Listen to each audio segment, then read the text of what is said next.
very good afternoon, everyone who are with us in this webinar today. My name is Naresh Pal, and I'm the Program Director at TCS Ion Direct Academy channel. On behalf of TCS Ion Direct Academy channel and my team, I welcome you all to a life-changing session on secrets to success in entrepreneurship. This is a very stimulating topic, and we have with us a very special guest who is going to share his thoughts and expertise on this topic. When we go back to our childhood days and think, what were we doing at the age of 14? Some of us might recall and think of playing different games, planning to skip classes, or preparing for quarterly exams. But you will be amazed to know about our guest speaker, who at the age of 14 was its youngest CEO. I am talking about none other than Mr. Suhash Gopinath. So I'm sure that the questions that might be arising in our mind, that when Suhash thought of becoming an entrepreneur, how he stepped out on this journey, and what are the secrets of his scintillating success. All this we will get to know from him in this webinar. As we all are eagerly waiting to listen to our speaker today, so let's find a bit more about Suhash.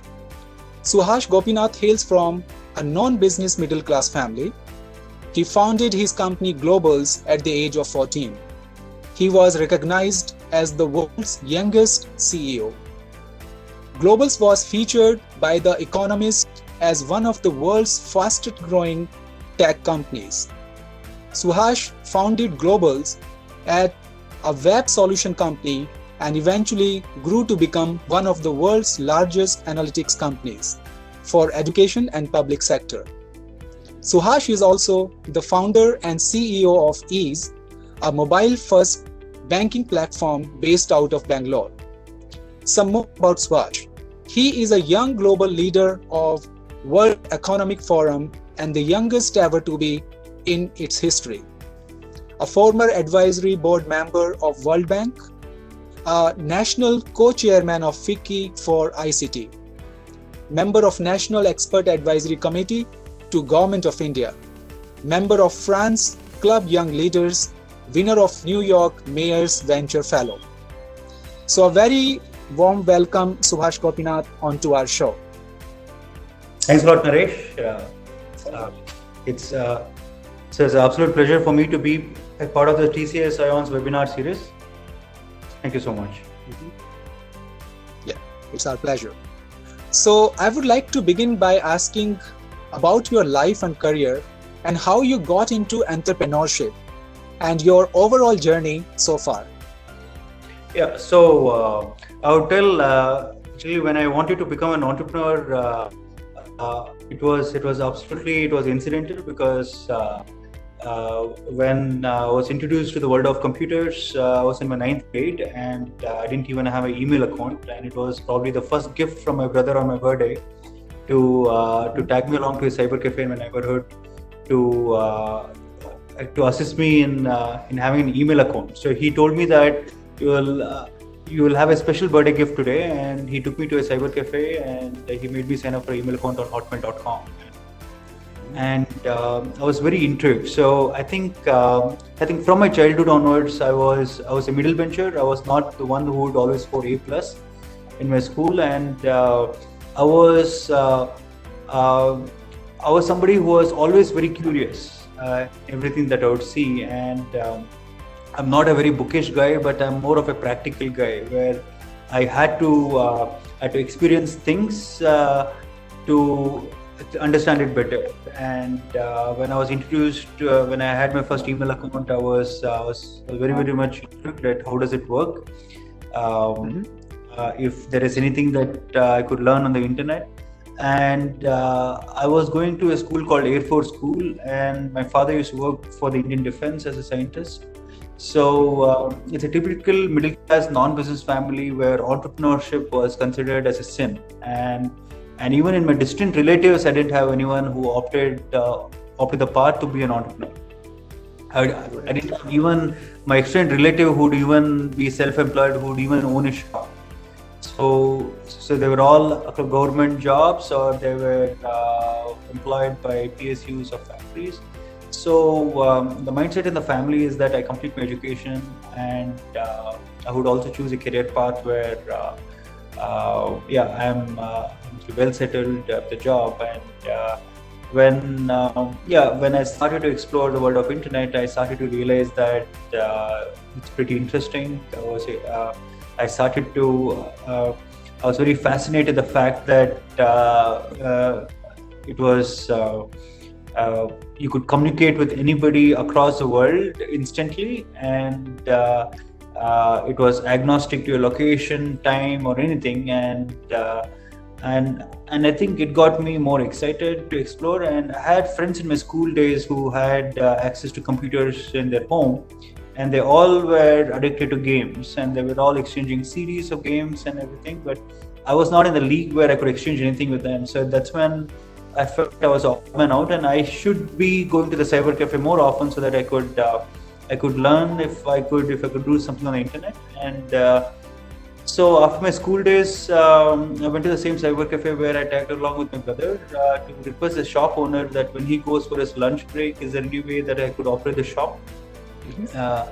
And I could explore the world of internet. So I used to see that the shop owner used to shut down his shop in the lunch break from approximately 1:30 p.m. to 4 p.m. in the afternoon. And my school used to get over by approximately 1 p.m. I looked at it as an opportunity because I could not use the internet cafe on my own, because in my family we had this rule, like a video game, that as you move up your academic ladder, your pocket money also goes up, and you would get additional subsidies if you go to a cyber cafe for your project work. And my brother was that privileged one where he would get additional subsidies from my dad because he was doing his engineering, and he could go to cyber cafe for his project work. But for me, I could not access cyber cafe. And it's when I thought I'll have a barter deal with the shop owner that when he goes for lunch, I will manage the internet cafe and for those hours. And I had to first time lie to my mother that I had joined NCC in my school, and I would be late to home. So I started to go to the cyber cafe, started to learn how to build websites. And I had this guy called Shubdev, who was a cyber cafe owner, who was my guiding force then. Started to help me out in building websites, started to help me to code. So it's how I started my journey. That's really great. No, I mean, I recall, I was just going through Warren Buffett, you must know. I mean, he has the same kind of entrepreneurship journey. He's also started his career at the age of 12 when he bought his farmland by earning throwing the newspaper. So that's really great. I mean, I think by so far the most interesting facts about your life and the career. Congratulations to you. So I just take up the next question.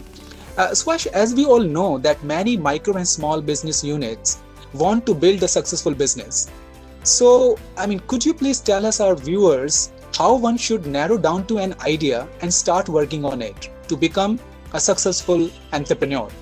Or should I tweak the question in this way, that how one should analyze their skill set to become a successful entrepreneur? Over to you. Yeah, sure. I mean, when people have always asked me that are entrepreneurs born, my answer is probably not, and it probably is, because entrepreneurship is one where it's very hard to tell that you need to have an ABC as a skills.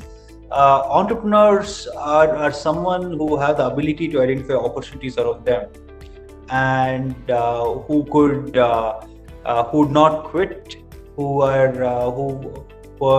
got the perseverance in them, and the most important is who knows how to convert challenges into opportunities, right? So if you see Ratan Tata to everyone, right? So because they're all great entrepreneurs, so they build great companies for the very reason is that they've it's like array of skills, I would say. Or entrepreneurship is more of a combination of the character itself, where You need to have the fire in the belly. You need to know that how to manage people. You need to be compassionate with your people, because you will not be able to run very far if you run alone, and you need to have a strong team. And the most important is entrepreneurship is less about money, but I feel that it's more about people.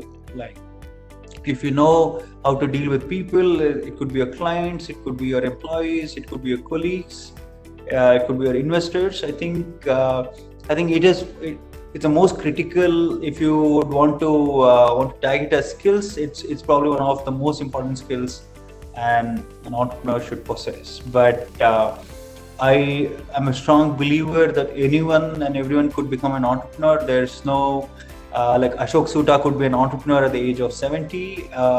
You could be an entrepreneur at the age of 14. So there is nothing as age criteria or a skills criteria or education qualification. But if you know, I always believe for anyone who chooses the path of an entrepreneur, the most important that they need to know it is not to quit. If they do face challenges, and I have seen many of my friends who attempted entrepreneurship, and they would very much quit when they do not see success. And exactly after a few weeks, they know someone else who did the same, who executed the same idea as theirs, has raised millions of dollars, and now the company is probably a unicorn on its own. So we always need to understand that when not to quit. I mean, quite agree with you, Suhash. Fire in the belly, a killing instinct. A person should have if he really want to launch himself or herself into entrepreneurship. And you rightly pointed out that if you want to walk fast, bear less burden. But if you want to walk far, you should have a good team with you. So now my next question brings me here that one of the biggest roadblock for any startup is the finance. So what is your advice on managing and planning the finance? And also let our viewers know what risk does managing and planning the finance involve, and how we can mitigate them best. I've always seen, it also depends on across company that they want to build, but finance, like a bad cash management or a finance management can immaterial about the idea or the concept that they're planning to execute, even though it's great. In case if you have had a bad finance management, then it could bring down the company in absolutely no time. And we've seen those as well, right? We've seen amazing ideas, but because the leadership did not compromised on ethics or compromised on bad finance management, we've seen the companies going down in absolutely in days to weeks.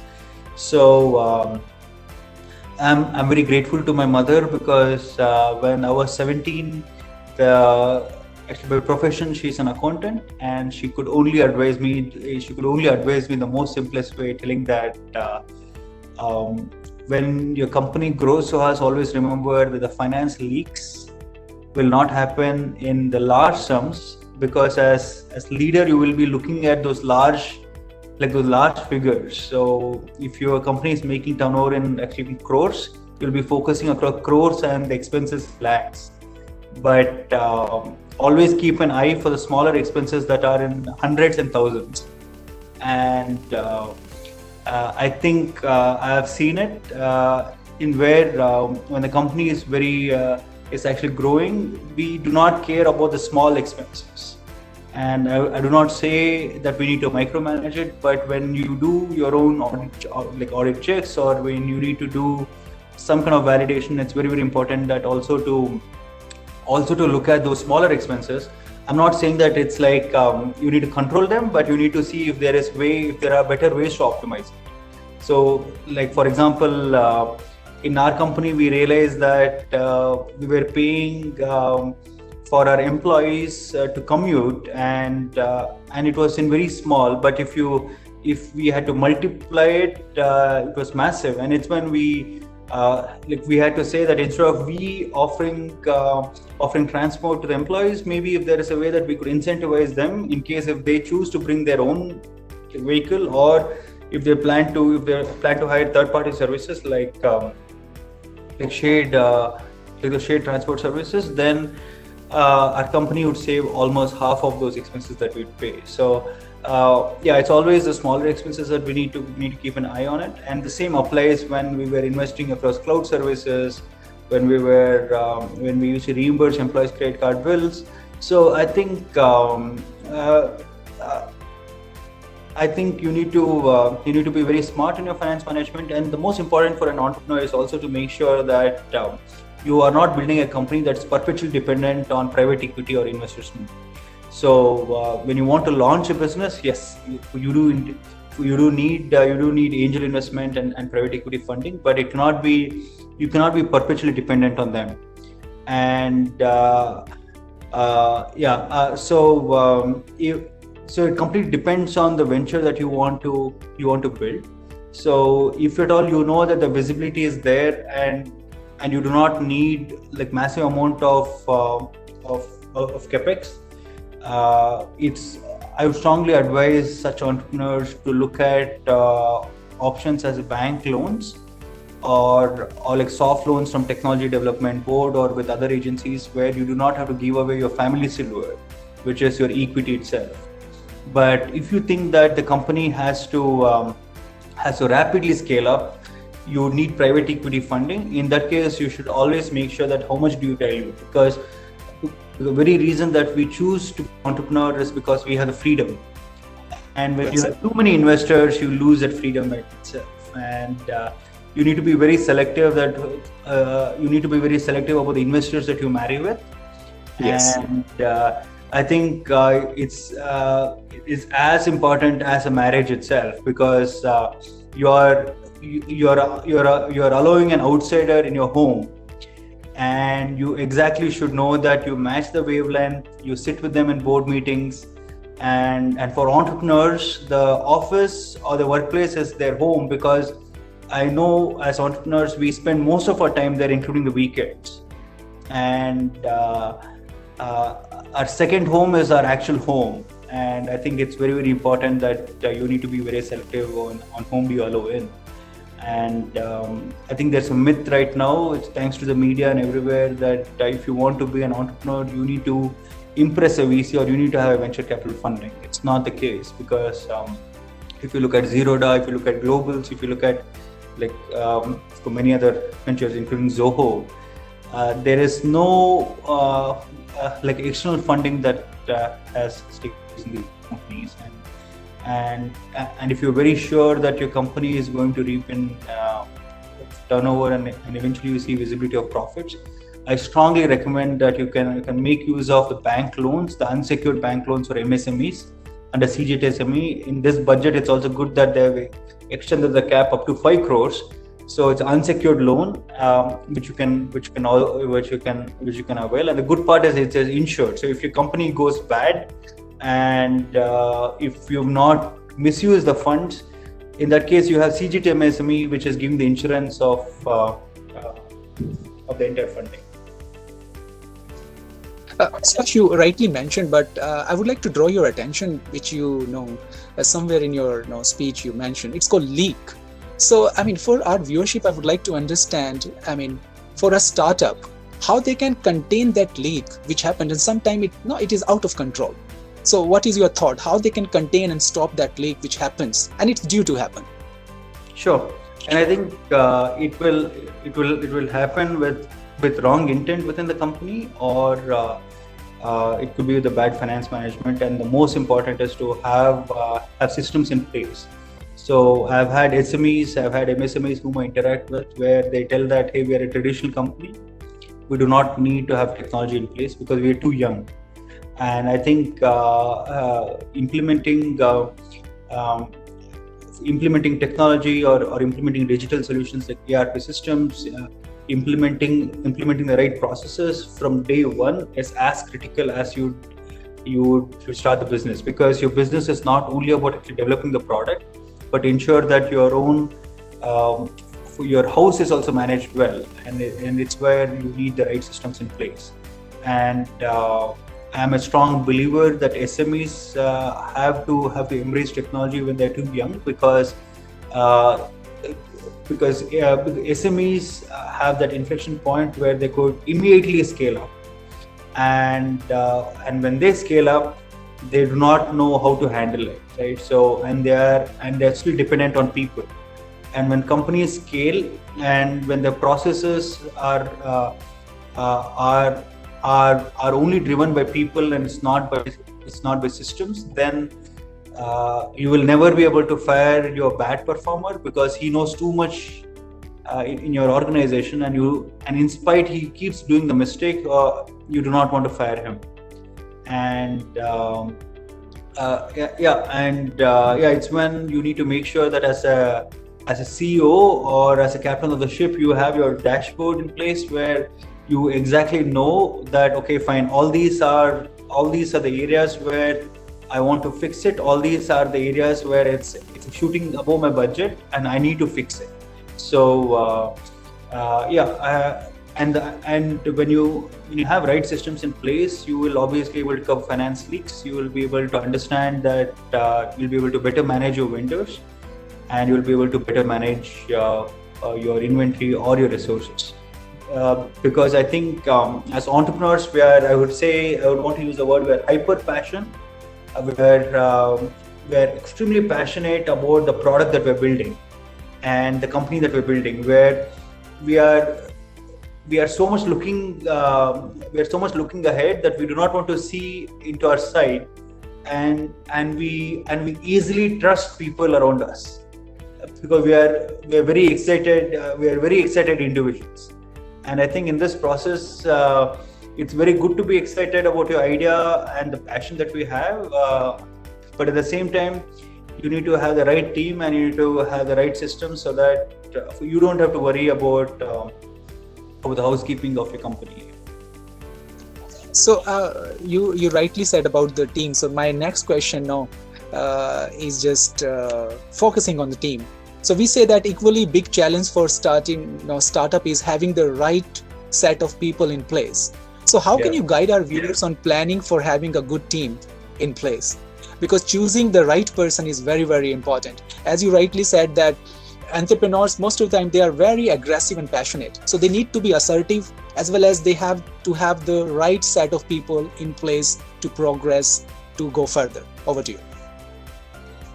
Sure. I think I can't emphasize the importance of team much more, because you succeeding or you failing is dependent on your team. It's not about a bad product at all, because if you've got an amazing product, you definitely need a team that could if you have an idea, you definitely need to have an amazing team that could execute your vision. I think it's more important that you'd mobilize a team, because as entrepreneurs, we really think that we can do everything and we need only team to assist us. But as you see that the company is growing, you realize that you are the skills that you have is only very small, and you need to have experts. You need to have a strong team that is able to complement your skills, is able to play with your weaknesses. Like for example, in my case, I started to realize that I'm not very good with finance management. Or when I started to build the company, I started to realize that I don't need a system admin. I could do the system admin for my company as well, because we only had 5 employees. So I'll be able to take care of the internal IT also. But when we started to add more team members, I started to realize that it was not worth my time at all, because it was making me unproductive. Because as a CEO of a company, I'm also playing the role of IT admin, and you start realizing is that of course you do have the skills of an IT admin, but it's not worth your time, because you're better off doing something else. You're better off doing a client call. You are better off like meeting your potential lead, and you can convert it into an opportunity. Instead of you fixing up your employee's laptop in the office. So it's many times when the company is small, you have entrepreneurs thinking that I can do this, so why should I hire him or her? And it's not about somebody's questioning that you can't do it, so it's the reason you need to hire. It's the very reason that you can do it, but at the same time you are better off doing something else which is more important for the company, and it's not worth your time, so it's where you need to hire somebody else who complement it. So I think all these are from my learnings, where I've started to realize that if anything that is making you unproductive, or is not keeping you efficient, you will have to delegate it to someone else. And you should not micromanage things. You need to have a strong team that is able to complement, and the most important is you need to have a team that aligns with your vision, because like a random employee in your office to somebody else, if you wake them up in the midnight and if you ask them the vision of your company, and if they tell something else, and as a leader, if you communicated something else, then if there's a mismatch, then you're absolutely wrong. So Subhash, that draws my attention to one of the very important and significant point here. You said the team of people. I mean, I understand when as an entrepreneur and startup, you start alone and people start coming and they start journeying with us as an entrepreneur. I would like to understand, once you start ramifying your business and then you need people. So as an entrepreneur, you would like to manage them or you would like to lead them? Sure, I hope I am clear. Yeah. So there's very famous quote. I think it's by Nelson Mandela, where he tells that as leaders, it's not always about actually leading from front, but it's also from leading from behind. So when I say that you need to lead from behind, it's like when your team is not performing well, you take the front foot and you lead the team, and you take the ownership for the mistakes of your team, so that your team can look up to you, so they know that they've got a leader who would stand by them in case if they're falling behind.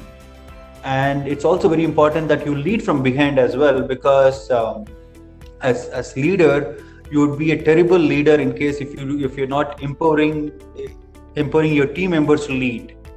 So I think the Indian Army is a very classic example where we could emulate with, where when there is when there's a blind spot, or when there is a trouble, you have your most senior officer of the commanding unit who take the front foot, who tell that fine, I want my Jawans to follow me, but I will want to explore this blind spot. I would want to take the risk first. But at the same time, when they want to split, or when they want to explore new areas, what the commanding officer would do is he would go in the back, and he would split it into teams, and he would identify each member within the team to become the leader, so that he could lead. So it's also very important that you would also need to lead from behind, where you're empowering your team members also to take up the leadership roles.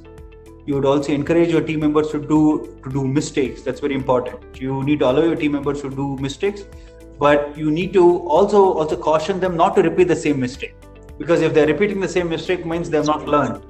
So, but right. When you give them the freedom to do mistakes, I think that will boost their morale, because they know that now I've got the freedom to experiment, I've got the freedom to take risks, I've got the freedom to do mistakes. So in that case, what happens is you do not have your team members who are hesitant to take risks. And if you, as a company, if you do not take risks, you do not grow, and if you don't grow, you don't sustain. Well said. And committing mistakes means learning, and learning means earning. Quite. So I just jump on to my next question. As you understand, the situation nowadays is really, pathetic, and it's a challenging time. So I would like to know, I mean, due to COVID-19 pandemic, each and every industry has been affected. So how aspiring entrepreneurs and SMEs can make better use of technology, and how they can reinvent their strategies as per the time? Over to you. Yeah, I think the best thing that is, so I would say, I mean, being part of the World Economic Forum as well, and where we have had multiple debates about of COVID-19, and I think COVID-19 is like a reset button for the world, and it has helped us to realize the importance of technology. We've seen businesses that had a prejudice of technology has started to embrace technology. It could be the Honorable Supreme Court, to the healthcare industry, to the education industry, who used to be very afraid of technology. They used to feel that telemedicine is not good. We cannot have our doctors to come online and to consult with patients. We didn't have the Supreme Court judge who would start hearing cases online, but now they've started to embrace technology for good, and I think it's going to stay. And it's made businesses more efficient. It's made businesses more productive. And I think COVID-19 has definitely was a message for businesses to indicate that, yeah, the most important is you need to stay relevant. You need to keep reinventing yourself. It's not being a first mover advantage anymore, but to be a last mover advantage, right? So when I use the word last mover advantage, it's very, very important, especially for SMEs, because it's many times we always think that, okay, I've invented this, I'm the first person to invent this, so I have a first mover advantage and I could go in the market. But if you think of Google today, if you think of Facebook, if you think of Indigo Airlines, you name it, they're not the first ones to be in the market. So Google was not the first search engine that we ever saw. You had about almost 9 search engines before Google. But the last search engine that we'll ever see in the humans, mankind, probably is Google, because they were the last one to come, but they started to reinvent themselves. They stayed relevant. You look at Indigo Airlines, it was probably one of the last airlines to be launched. After so many airlines, after Air India, Air Deccan, after Jet Airways, everywhere. And I think Indigo Airlines is going to stay because they started to understand the efficiency, they were more productive. So I think the most important that we need to realize with this COVID-19 that happened was that how do we stay, how could we have a last mover advantage, which really means that you need to keep yourself reinvented. You understand you need to start repurposing the products that you've built so that it can adapt to this new normal. And the most important is, as a company, are you resilient enough to actually adopt to such kind of like pandemics or to such black swan events where you have a team that will stand by you and could tell that, hey, you don't have to worry. They will immediately start actually scrapping the product that we have built, and we'll start repurposing or we'll start reinventing to a new product. I think that's very important, and I think that's exactly what happened across globals as well. When actually COVID-19 had impacted us, we were hit with our export business. We were hit with the education industry because government had instructed them not to collect fees, and when schools don't collect fees, they don't pay us in our education division. And I think it's when we started to launch products and solutions for like enabling the teachers in schools, and we started to launch it as a freemium so that we encourage schools to start using it first, and if they see a value, we started to ask them to pay. And it's eventually, of course, the very fact that school could start using our products, and when parents and students started to appreciate the technology, which is helping them to attend classes online, and which is helping teachers to collaborate online. So teachers were able to see value, and of course teachers started to pay. I mean, the school started to pay us, and immediately we started to revive, and the sales of our company immediately went up. So we were able to sell online. We were able to meet our like potential leads online. I think thanks to COVID-19, where it's taught us, and it is it's probably it's one event where it has helped businesses to embrace technology today. You said, I'd rather say it, COVID-19 has brought all the entrepreneurs' true potential, what we really can do, especially in the health sector, and education sector as well. Thank you, Subhas, for this enlightening views. So, at the end, I would like to ask if you could please share your, takeaway from this session, a last message to our, young, aspiring entrepreneurs. Yeah, I think my only message to them is something which I learned from Bill Gates when I met him at the World Economic Forum's Davos, where it was where I bumped him into the washroom by an unscheduled appointment. Great. And it's the very fact that I didn't have a formal appointment. I saw that he is using the public washroom, and I barged into the washroom because it was a public washroom. And the first statement from Bill Gates was that I've heard of elevator pitches, but I've never heard of bathroom pitches. And he really appreciated, of course, for me taking the courage to meet him there. And he took me out for a coffee in the lobby. We spent about 15 minutes. And that's off to you. And the only message he told me was that always remember, Suhas, as an entrepreneur, the past is a thief. If you allow it, it will steal your future and the present. So it's something very important that we need to realize as entrepreneurs, is that we should not allow those past instances or the past failures to bog us down. Have those learnings from the past, but don't allow the past to be your thief, where it will steal your future and the present. And personally, I think that especially for all the Indian entrepreneurs who are hearing this, aspiring and existing entrepreneurs, my only thought I would wanted to share is that always have the fire in the belly, and the most important is to be shamelessly aggressive. And as Indians, we sometimes think that we're not very, very extrovert people. We're very introvert. In my case, I was a super introvert. I used to be very afraid to attend stage events in my school days. And it's today, if there is an IAS officer who would not give me an appointment, I'll call his personal assistant. I will find out what flight is he flying in and what's the seat that he is going to sit in, and I would make sure that I'll book a flight ticket and I'll sit next to him on the plane.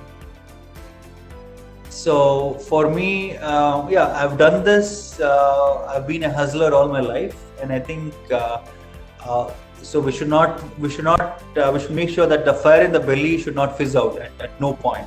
When it starts fizzing out, you'll not feel